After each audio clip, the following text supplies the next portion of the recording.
about to plunge into, well, a part of the human experience that really impacts us every single day, often without us even realizing it. That's absolutely right. We're digging into Chapter 7 of Dan Ariely's fantastic book, Predictably Irrational. Oh yeah, the hidden forces that shape our decisions. Great stuff. Exactly. And this chapter, The High Price of Ownership, well, our mission today is basically to unpack why we tend to overvalue the things we own, sometimes in ways that seem, frankly, completely irrational. Okay, let's get into it. Ariely starts this journey in a place you wouldn't immediately connect with behavioral economics, the really intense world of Duke University basketball. Yeah, it's an incredible setup. See, Duke's home stadium, Cameron Indoor, it's notoriously small. Right, which creates this amazing atmosphere, but also massive ticket scarcity. Precisely. And to deal with student demand, they have this legendary, almost like quasi-military rationing process. What's definitely legendary. Students camp out for weeks, sometimes months, in this tent city called Krasowskiville. And it's not just casual camping, is it? Not at all. There are these random checks, like an air horn goes off at any time, day or night. And someone from your tent has to physically check in within like 5 minutes, or your whole tent loses its spot in line. It's intense, and then it gets even more intense in the final 48 hours before a really big game. Yeah, so? Those checks become personal. So when the horn blasts then, every single person officially assigned to that tent has to show up instantly. Wow, no exceptions. Nope. Miss it and you're just out, done. It's this extreme demonstration of commitment, really. You'd think after all that, I mean, living in a tent, jumping up for air horns for weeks, you'd be guaranteed a ticket, right? You would think. But here's the kicker, especially for the huge games like, say, a national championship game involving Duke. Okay. All that incredible effort, it just gets you to the front of the line for a lottery. A lottery. Seriously, after all that. Seriously, you could do everything right, endure the whole camping ordeal, and still lose the random drawing and walk away with no ticket. Man, that's brutal. Brutal, but it's exactly that twist that created the perfect setup for the experiment by Ziv Karman and Dan Ariely. Okay. I see where this is going. Yeah, they saw this real-world situation where you had students putting in the exact same amount of grueling, days-long effort. Right, the camping, the check. Exactly. But then they were randomly divided by this lottery into two distinct groups. Those who won a ticket, the owners, and those who didn't, the non-owners. So the big question became, would the owners value those tickets more than the non-owners, even though both groups put in the exact same insane amount of work just to get a chance? That was the core question, and it directly tested this concept from earlier research by people like Netsch, Thaler, Kahneman, the endowment effect. The endowment effect. Right. The idea that just owning something makes you value it more than someone who doesn't own it. Precisely. The theory predicts that merely having something endowed to you, having it become yours, increases its perceived value to you. And you see hints of this constantly, don't you? Like, why does someone selling their house or their used car almost always think it's worth more than any buyer seems willing to pay? It's that fundamental shift in perspective. It reminds me of that saying. One man's ceiling is another man's floor. That's the one. The viewpoint changes completely depending on whether you're the one holding it, potentially giving it up, or the one thinking about acquiring it. Yeah, the seller focuses on what they'd lose, the buyer on the cost or alternatives. Exactly. Now, sure, there are exceptions. You know, your friend just wants to get rid of old records cheap, or those wild finds on Antiques Roadshow where someone had no clue. Right, the $5 vase turns out to be Ming Dynasty or something. Yeah, but for most things we have any kind of connection to, ownership seems to warp our perception of its worth. Okay, so back to Duke. They've got the owners and the non-owners post-lottery. How did Karman and Ariely actually measure this difference in perceived value? Well, they basically acted as intermediaries, sort of like temporary ticket scalpers, you could say. They contacted students from both groups. They asked the non-owners, the ones who camped but lost the lottery, how much they'd be willing to pay to get a ticket. And the owners. They asked the owners, the lucky winners, what was the absolute minimum price they would accept to sell their ticket. All right, the moment of truth. What happened? This is where it gets really, really stark. Ariely gives a couple of specific examples. Let's take William, a non-owner. Okay, William didn't get a ticket. How much would he pay? He was willing to offer around $170, and his reasoning was pretty practical. Like what? He compared it to alternatives, you know?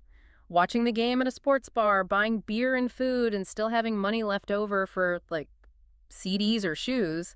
He literally said $170 felt like a lot of money for the ticket. Okay, rational calculation. Makes sense. Now, what about an owner? Let's look at Joseph. He won a ticket, his asking price, around $2,400. Whoa, $170 versus $2,400. That's huge. Yeah. What was his justification? Completely different world. He talked about the game being a huge part of life, a defining memory, something he'd tell his kids and grandkids about. He even asked, how can you put a price on that? He wasn't valuing a seat in the stadium. He was valuing this anticipated, lifelong memory that was now attached to his ticket. Wow. So it went from a calculated cost for one guy to this almost sacred, priceless future experience for the other. That's exactly the contrast they found across the board. On average, the non-owners, the buyers, were willing to pay about $170, maybe $175. Okay. The owners, the sellers, on average, they demanded around $2,400. That's not a gap. That's a chasm. A massive canyon. Absolutely. And the result, not a single transaction happened. Not one. Nobody sold. Nope. No owner was willing to sell at a price any non-owner was willing to pay. The demands were just too far apart. So the simple act of winning that lottery, that random chance, instantly created what Airlie calls this emotional chasm. Instantly. The winners immediately shifted. They started anticipating the glory of the game, weaving that potential experience into their identity, probably amplified by all the effort they'd already put in. And the non-winners.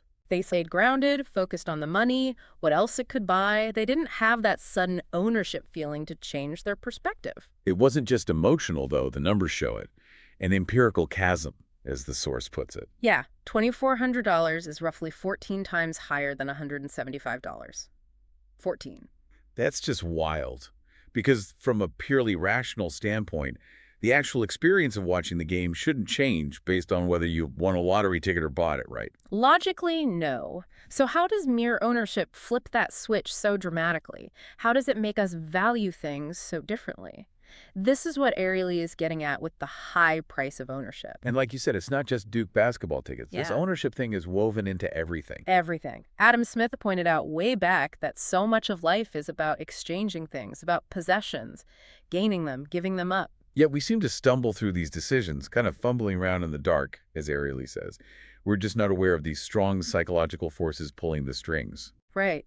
And the source identifies 3 key irrational quirks in our nature that really drive this overvaluation. Okay, let's break them down. What's the first quirk? The first one is, we fall in love with what we already have, and it happens fast. Fall in love. How so? Think about deciding to sell something you've owned for a while, like Airlie's example of an old VW bus. Okay.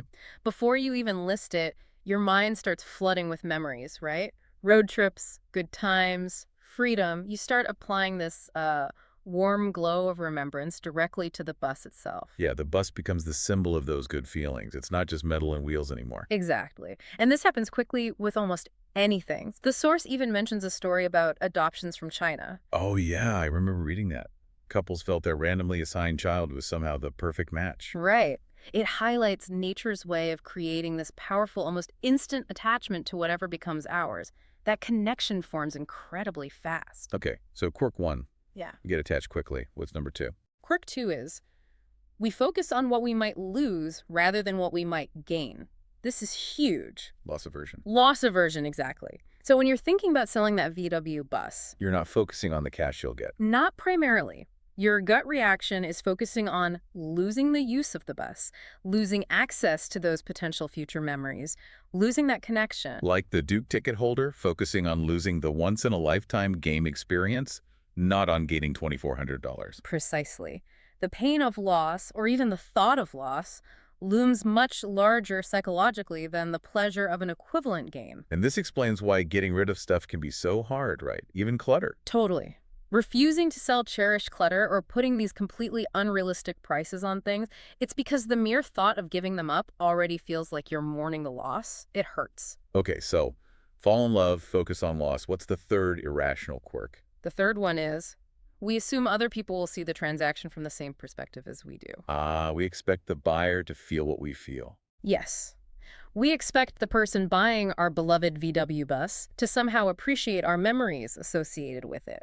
Or we think someone looking at our house will notice and value the specific way the morning sunlight hits the kitchen counter, just like we do. But the reality is totally different. The buyer's looking at it with fresh, critical eyes. Completely. They're focused on the potential downsides, the puff of smoke from the VW's exhaust, the tiny bit of mold in the shower grout. They don't have our emotional history attached.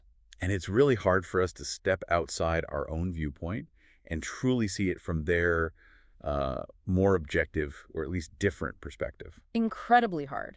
So you put those three together, falling in love with what's ours, dreading the loss of it more than we value the gain, and assuming the buyer sees what we see, and you've got the recipe for the endowment effect, for why we overvalue our own stuff. That makes a lot of sense. Falling in love, focusing on loss, assuming shared perspective. So besides those core reasons, does the source mention other, maybe more peculiar ways ownership messes with our heads? It does. It highlights a few additional peculiarities of how ownership takes hold.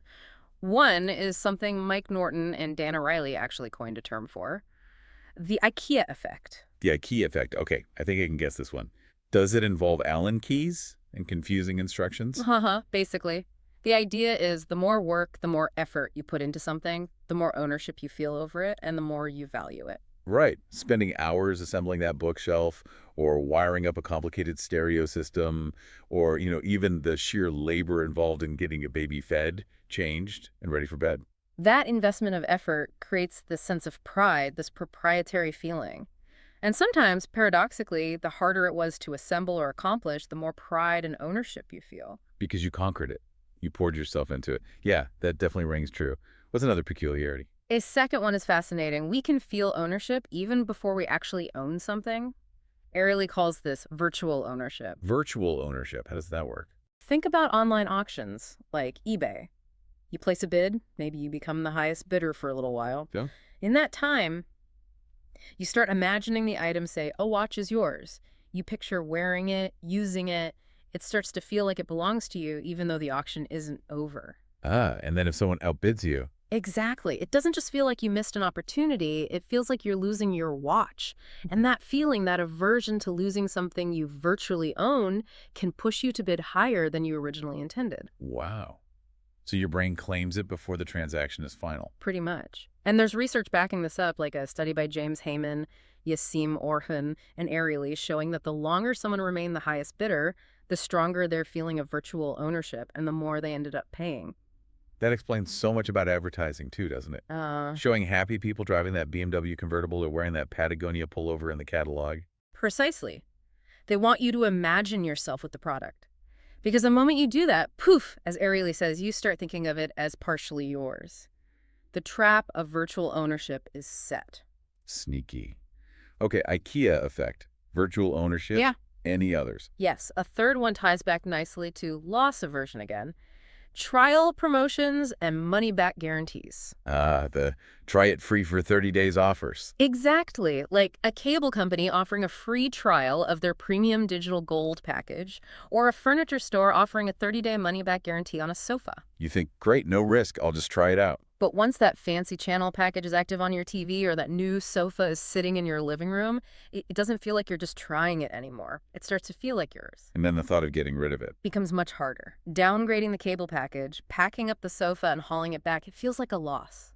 It's psychologically painful in a way you didn't anticipate when you signed up. So you end up keeping it, maybe rationalizing the cost after you've already gotten used to having it and taken psychological ownership. That's the pattern. It's amazing how quickly just having something integrated into your daily life, even temporarily, shifts your perspective and creates that sticky feeling of ownership. It really is. And, the source makes a really important point that this isn't just about physical stuff, right? Absolutely not. This applies strongly to the ownership of ideas as well. Our opinions, our beliefs. Exactly. Once we adopt a certain viewpoint, could be in politics, could be about our favorite sports team, anything, we tend to take ownership of that idea. And then we start to overvalue it. Just like the Duke tickets or the VW bus. Yes. We prize our perspective, our beliefs, maybe more than they objectively deserve, and we become really resistant to changing them or letting them go. Because giving up our idea feels like a loss. Yeah. It triggers that same powerful aversion to loss. And the result, Airlie points out, can be rigid, unyielding ideology. The same psychological quirk that makes us hang on to an old sweater can make us cling stubbornly to a belief. Wow. Okay. So this ownership thing is deep. It's powerful. It makes us irrational about our stuff and our ideas. Is there any way out? Is there a cure for this High price of ownership. Well, the source is pretty blunt here. It says there's no known cure. Oh, great. Yeah, it seems to be pretty deeply woven into our human nature, as Adam Smith observed centuries ago. It's just part of how we operate. So what can we do? Just be irrational forever? Well, maybe.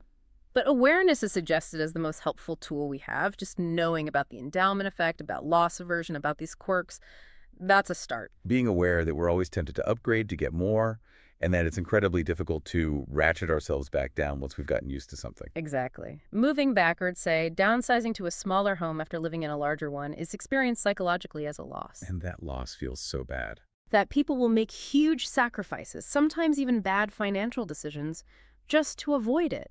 Like staying in a house they can't really afford anymore. The psychological pain of losing the bigger house outweighs the rational financial calculation for some. So, if there's no cure, but awareness helps, how do we use that awareness? What does Ariely suggest? His approach, especially for big decisions, is to consciously try to view the transaction as if I were a non-owner. Create distance. Yeah, try to cultivate a bit of detachment, look at it from the outside, trying to be, as he puts it, as zen as I can about it. So, deliberately trying to adopt that more rational, calculating perspective we saw with William, the non-owner of the dupe ticket, focusing on the objective value of the alternatives, the money gained or lost. Rather than getting swept away by the emotional pull of mine, the attachment, the fear of loss, the assumption that everyone sees its specialness, it's an attempt to consciously sidestep those ingrained irrational quirks. This deep dive into Predictably Irrational has really hammered home just how fundamental and, yeah, how surprising the psychology of ownership really is. It's way more than just legal title. It fundamentally changes how we see value. It really makes you think, doesn't it? Where is this high price of ownership showing up in your own life? You know, the stuff you hang on to, the ideas you defend maybe a bit too fiercely, the subscriptions you kept after the free trial. Absolutely. And if awareness is the main tool, it leads to that final thought. How consciously do we need to practice stepping outside that owner perspective? Is it enough to just know about it? Or do we need to actively work at seeing things like a non-owner, not just for objects, but for our ideas, our careers, maybe even relationships or opportunities we're clinging to?